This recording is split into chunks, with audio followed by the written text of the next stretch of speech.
अगर आपकी शादी में सुख कम और दुख ज्यादा है, अगर आप बार बार यही सोचते हैं कि आखिर आपके साथ ही ऐसा क्यों हो रहा है, तो आज जो बात आप सुनने जा रहे हैं वो आपकी सोच बदल सकती है। जरा ठहर कर अपने जीवन को देखें। क्या आपका जीवन साथी सच में आपको खुश करने आया है, या फिर ये कोई गहरा अनदेखा कर्मों का हिसाब है जो इस जन्म में पूरा हो रहा है? हमारे शास्त्र, विशेषकर गरुड़ पुराण और कर्म सिद्धांत, एक गहरी सच्चाई बताते हैं कि विवाह केवल एक सामाजिक बंधन नहीं है, बल्कि ये दो आत्माओं के बीच का ऋणानुबंध है। इसका अर्थ है कि जो लोग हमारे जीवन में जीवन साथी बनकर आते हैं, वे संयोग से नहीं आते। उनके साथ हमारा कोई अधूरा हिसाब, कोई अधूरी कहानी जुड़ी होती है। कई बार हम सोचते हैं कि मैं इतना सही हूं, फिर भी मेरे रिश्ते में इतनी तकलीफ क्यों है। लेकिन कर्म का गणित सीधा नहीं होता। हो सकता है पिछले जन्म में हमने किसी को दुख दिया हो, किसी का विश्वास तोड़ा हो, या किसी का दिल दुखाया हो, और आज वही आत्मा हमारे जीवन में जीवन साथी बनकर आई हो, ताकि वो अधूरा हिसाब पूरा हो सके। इसी कारण कुछ विवाह शत्रु विवाह होते हैं, जहां हर छोटी बात पर टकराव होता है। कुछ कर्जदार विवाह होते हैं, जहां एक व्यक्ति लगातार देता ही रहता है और दूसरा लेता ही रहता है।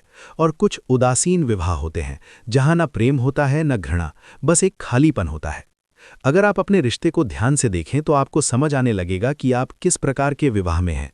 जब हम 7 फेरे लेते हैं तो केवल अग्नि के चारों ओर घूम नहीं रहे होते, बल्कि 7 गहरे वचन ले गए होते हैं, जो केवल इस जन्म के लिए नहीं, बल्कि आत्मा के स्तर पर एक बंधन बनाते हैं। यही कारण है कि केवल कागज पर तलाक ले लेने से कर्मों का हिसाब खत्म नहीं होता।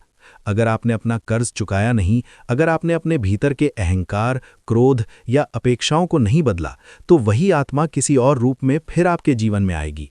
इसलिए असली सवाल ये नहीं है कि मुझे इस रिश्ते से भागना है या नहीं, बल्कि ये है कि मुझे इस रिश्ते से क्या सीखना है। और यहीं से परिवर्तन की शुरुआत होती है। अगर आप अपने जीवन साथी को दुश्मन की तरह देखना बंद कर दें और उसे एक शिक्षक की तरह देखना शुरू कर दें, जो आपके अंदर छुपी कमजोरियों को सामने ला रहा है, तो आपका नजरिया बदल जाएगा।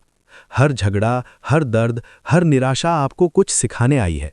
ये आपको मजबूत बनाने आई है, आपको अपने अहंकार से मुक्त करने आई है, और आपको सच्चे प्रेम का अर्थ समझाने आई है, जो अपेक्षाओं से परे होता है।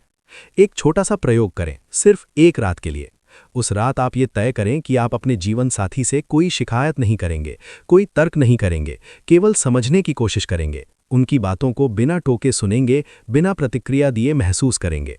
आप देखेंगे कि जो दीवारें सालों से खड़ी थीं, उनमें एक दरार आने लगेगी, क्योंकि रिश्ते शब्दों से नहीं, भावनाओं से बदलते हैं। आज के समय में अवैध संबंधों को केवल चरित्र की कमजोरी कहकर छोड़ देना आसान है, लेकिन कर्म के स्तर पर यह भी एक जटिल गणित है। ये तब होता है जब वर्तमान रिश्ते में अधूरापन होता है, या पिछले जन्मों का कोई अधूरा आकर्षण फिर से सामने आता है। लेकिन इसका मतलब ये नहीं कि ये सही है। ये केवल एक संकेत है कि भीतर कुछ ठीक नहीं है, जिसे समझने और सुधारने की जरूरत है। और अगर आपकी शादी अभी तक नहीं हुई है तो घबराइए मत। ये कोई श्राप नहीं हो सकता, बल्कि एक अवसर भी हो सकता है, खुद को समझने का, अपने कर्मों को संतुलित करने का, और सही समय पर सही आत्मा से मिलने का। हर देरी के पीछे भी एक गहरा कारण होता है, जिसे हम तुरंत नहीं समझ पाते। याद रखिए, आपका जीवन साथी आपकी किस्मत नहीं, बल्कि आपके कर्मों का दर्पण है। जो आप अपने भीतर बदलते हैं, वही आपके रिश्ते में दिखाई देता है। इसलिए आज से शिकायतें छोड़िए, जागरूकता अपनाइए, और अपने रिश्ते को एक साधना की तरह देखिए। क्योंकि जब आप बदलते हैं तो केवल आपका जीवन नहीं बदलता, आपकी पूरी कहानी बदल जाती है।